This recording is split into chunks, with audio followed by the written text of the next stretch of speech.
السلام علیکم. یاسمین آفتاب علی، پروگرام یاسمین آفتاب علی کے ساتھ.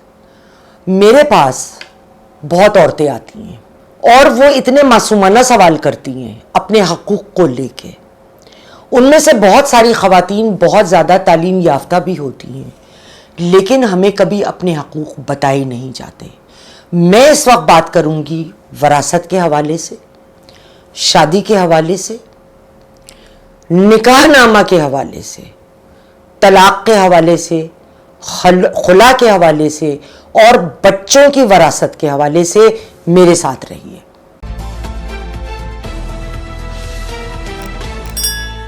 میرے پاس جس زمانے میں پریکٹس کر رہی تھی اور ابھی بھی میں اپنے ایک نمبر پہ ایک فری لیگل کلینک رن کرتی ہوں عورتوں کے لیے.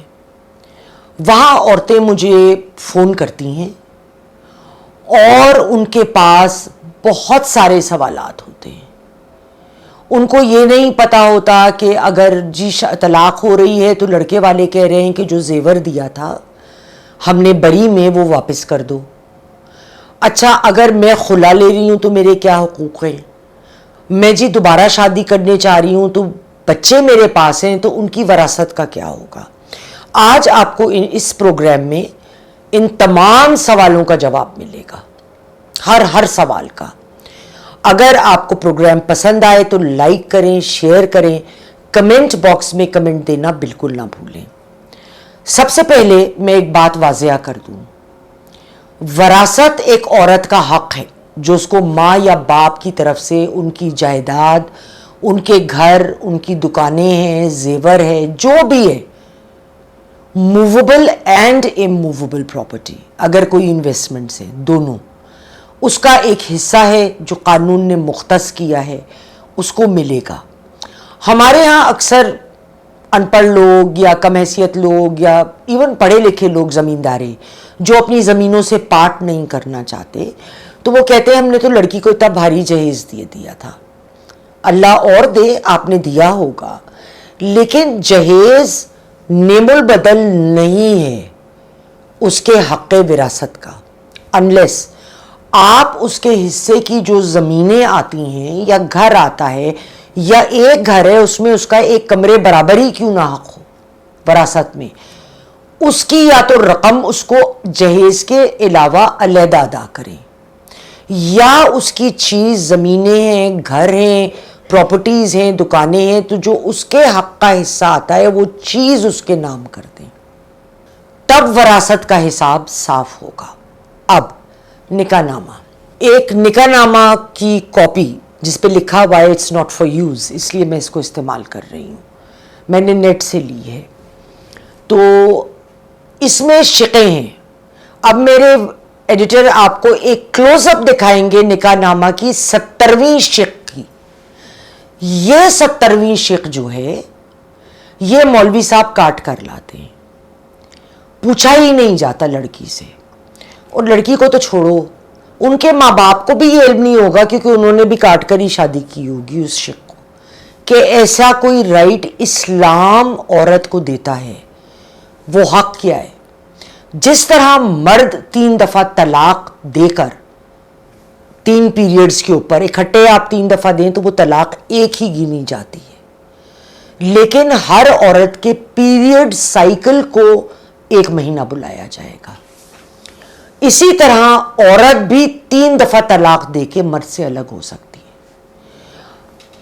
شق نمبر 17 یہ کہتی ہے کہ مرد راضی ہے کہ وہ اپنی بیوی کو حق طلاق دے کیونکہ اسلام نے حق دیا ہے، مگر مرد کو یہ حق دیا ہے کہ وہ اگر اس پہ رائٹ کا ٹک کر دیتا ہے تو بیوی کر سکتی ہے. لیکن عموماً لوگوں کو یہ پتہ نہیں ہوتا تو وہ کراس آؤٹ ہوتا ہے کالم، اس کو کراس آؤٹ تو بہرحال نہیں ہونا چاہیے. اچھا، اب ماں باپ کو یہ بھی فکر ہوتی ہے، میں جب کچھ ماں باپ کو بتاتی ہوں کہ بھئی آپ کی بچی کی شادی ہو رہی ہے تو یہ ضرور بات کو نہ رکھیے گا ذہن میں، تو وہ کہتے ہیں کہ دیکھیے اگر ہم نے اس طرح کی بات کری تو لوگ تو رشتہ توڑ دیں گے کہ یہ تو رشتہ کرنے سے پہلے ہی یہ باتیں کر رہے ہیں. یہ جینوائن کنسرنز ہیں، لیکن اللہ نہ کرے کہ اگر کل کو آپ کی بیٹی کو غلط بندہ مل گیا، اللہ تمام بچیوں کے نصیب اچھے کرے، مگر ہم نے کل تو نہیں دیکھی نا، تو اس کو پروٹیکٹ کرنا ماں باپ کی ذمہ داری ہے قانونی طور پہ، جس طرح بھی وہ کر سکتے ہیں۔ اب آئیے آپ حق مہر پہ۔ میں خود یہ سمجھتی ہوں کہ حق مہر کسی بھی شادی کی گارنٹی نہیں ہے، یہ میری اپنی رائے ہے۔ جہاں عزت نہیں ہوگی، کمپیٹیبلٹی نہیں ہوگی، تو وہ جو بھی رقم ہوگی، جو بھی طے ہوگا، اس سے زندگیاں نہیں گزریں گی۔ بہرحال حق مہر ہوتا ہے، اور وہ جو بھی کوئی شخص افورڈ کر سکتا ہے، وہ پیسے ہیں، وہ تھوڑا بہت زیور ہے، اگر اس کی جائیدادیں ہیں، وہ کوئی چیز بیوی کے نام لکھنا چاہتا ہے، یہ اس کا حق ہے۔ لیکن اسلام میں اور پاکستان کا قانون جو فیملی لا ہے، وہ سب قرآن سے نکلا ہے، اس کے باہر نہیں ہے۔ اس میں یہ بات واضح ہے کہ بہتر چیز یہ ہے کہ آپ بیوی کے ساتھ ہم بستر ہونے سے پہلے اس کا حق مہر ادا کر دیں۔ کتنے لوگ کرتے ہیں؟ وہ ساری زندگی نہیں کرتے۔ اگر طلاق نہیں ہوئی، خلا نہیں ہوئی، تو کبھی عورت کو اس کا حق مہر ملتا ہے؟ نہیں ملتا۔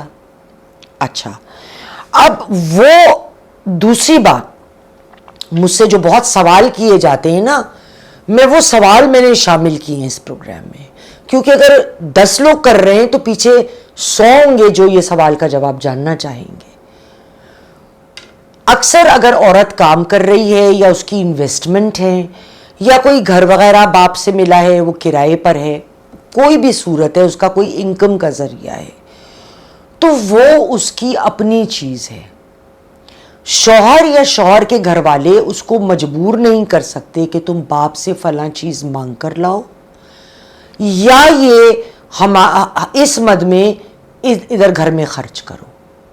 یہ میاں اور بیوی کی، اور وہ بھی میاں بھی نہیں فورس کر سکتا بیوی کو، کیونکہ بیوی کا نفقہ میاں کی ذمہ داری، میاں کا نفقہ بیوی کی ذمہ داری نہیں ہے۔ لیکن فرض کریے کبھی ایسے حالات ہو جاتے ہیں کہ میاں کی نوکری چلی گئی ہے، خرچے ہیں، اب میاں بیوی کو ایک دوسرے کی چادر بھی اسی لیے اللہ تعالیٰ نے فرمایا کہ وہ ایک دوسرے کو کور کرتے ہیں۔ تو ایسے حالات میں اگر عورت اپنی خوشی مرضی سے گھر کو چلاتی ہے، یا خود کہیں جاب کر رہی ہے، یا کر لیتی ہے اور اس خرچے سے گھر کو چلاتی ہے، اب اس کا یہ مطلب تو نہیں ہونا چاہیے کہ میاں صاحب لیٹ جائیں کہ ہماری ڈیوٹی ختم ہو گئی۔ میں نے ایسے بڑے کیسز دیکھے ہیں، اور اب بیوی کما رہی ہے اور لا رہی ہے، اور میرا تو فری ٹائم ہے، تو میں تو ویڈیو گیمز کھیلوں گا موبائل پہ۔ ایسے نہیں ہوتا ہے۔ اچھا، اگر وہ عورت خلا لیتی ہے تو اس کا قانون کیا ہے؟ اب دیکھیے، پہلے یہ ہوتا تھا کہ ایک عورت کو ثبوت دینا ہوتا تھا۔ اگر وہ کہتی ہے میرا میاں مجھے مارتا ہے، اب ظاہر ہے پبلک میں تو نہیں مارتا ہوگا، بیڈ روم میں مارتا ہوگا، یا سیکشولی ابیوز کرتا ہوگا، اس کا وہ بیچاری کیا ثبوت دے سکتی ہے؟ اور اگر اس کی آنکھ سوج گئی ہے تو کیا لڑکے کے ہی گھر والے جا کے کورٹ میں اس کے خلاف تو بیان نہیں دیں گے؟ لہٰذا اب جو قانون ہے وہ بدل چکا ہے۔ اگر ایک عورت جا کر کورٹ میں یہ کہہ دے کہ میں اس مرد کے ساتھ نہیں رہنا چاہتی، انف، اور اگر 3 حاضریوں تک شوہر حاضر نہ ہو یا اس کا وکیل حاضر نہ ہو، تو تیسری حاضری پہ ویسے بھی خلا کورٹ گرانٹ کر دے گا۔ ایک بات یاد رکھیے، اگر ایک عورت خلا لیتی ہے تو وہ حق مہر کا حق کھو دیتی ہے، لیکن خلا ہو یا طلاق 3 ماہ تک اس کے بعد مرد کے ذمے اس عورت کا نفقہ بندھا ہوا ہے۔ اگر اس دوران ریکونسیلیشن ہو جاتی ہے، تیسری طلاق سے پہلے تو ہو سکتی ہے، اگر نہیں ہوتی تو تیسری طلاق یا تیسری ہیئرنگ آف دا خلا پہ بات فائنل ہو جائے گی۔ اب آئیے بچوں کی وراثت کون لے؟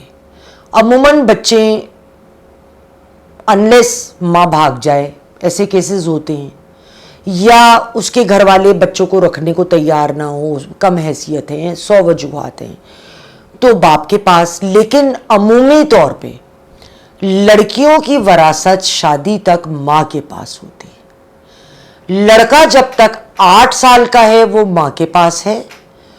اس کے بعد اگر باپ چاہتا ہے وراثت تو کورٹ یہ دیکھے گی, بچے سے بھی پوچھے گی کہ وہ کس پیرنٹ کے ساتھ رہنا چاہتا ہے, اور کورٹ اس معاملے میں صرف اور صرف بچے کے انٹرسٹ کو دیکھے گی.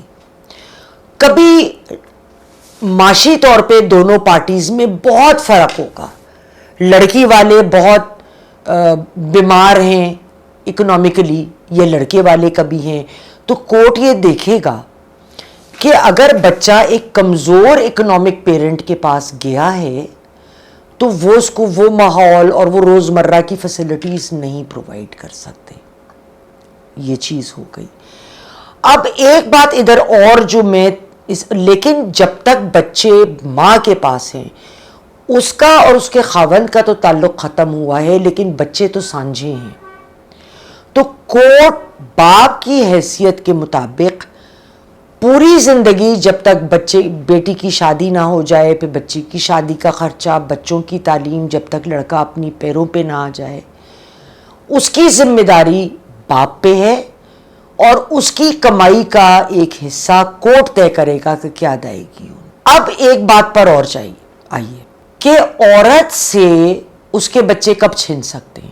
میرے پاس ایک کیس آیا تھا کچھ ہی عرصے پہلے, تو خاتون نے کہا کہ جی ہمارے محلے میں ایک آرکیٹیکٹ ہے, اس کا رشتہ میرے پاس آیا ہے اور میرا ایک بیٹا ہے, یا بیٹی تھی مجھے بھول گیا, ہاں بیٹی ہے, اور خاوند میرا جو ہے وہ اس نے مجھے طلاق دے دی ہے, تو کیا میری بیٹی کی کسٹڈی کس کے پاس ہوگی. میں نے کہا دیکھیے قانونی طور پر اگر آپ اپنے شوہر کے خاندان کے کسی مرد کے علاوہ باہر شادی کرتی ہیں اور اولاد لڑکی ہے تو اس کے لیے آپ کا شوہر نامحرم ہے. اس صورت میں کورٹ لائکلی ہے کہ باپ کو کسٹڈی دے دے گا. لیکن اگر شوہر کہتا ہے کہ یہ بد کردار ہے جی, عورت بد چلن ہے, یہ کہنا تو آسان ہے, اس کو پروو کرنا بہت مشکل ہے. لیکن اگر پروو ہو جاتا ہے تب بھی کسٹڈی آپ کے ہاتھ سے جا سکتی ہے. آئی ہوپ جو میرے سننے والے ہیں وہ آج جب یہ پروگرام سنیں گے تو کچھ نہ کچھ لے کے جائیں گے. اپنے خدا نہ کرے دوست یا کسی کے گھر میں کوئی اس قسم کی سچویشن ہو تو ان کو بہتر گائیڈ بھی کر سکیں گے. انشاءاللہ دوبارہ ملیں گے. جب تک خدا حافظ.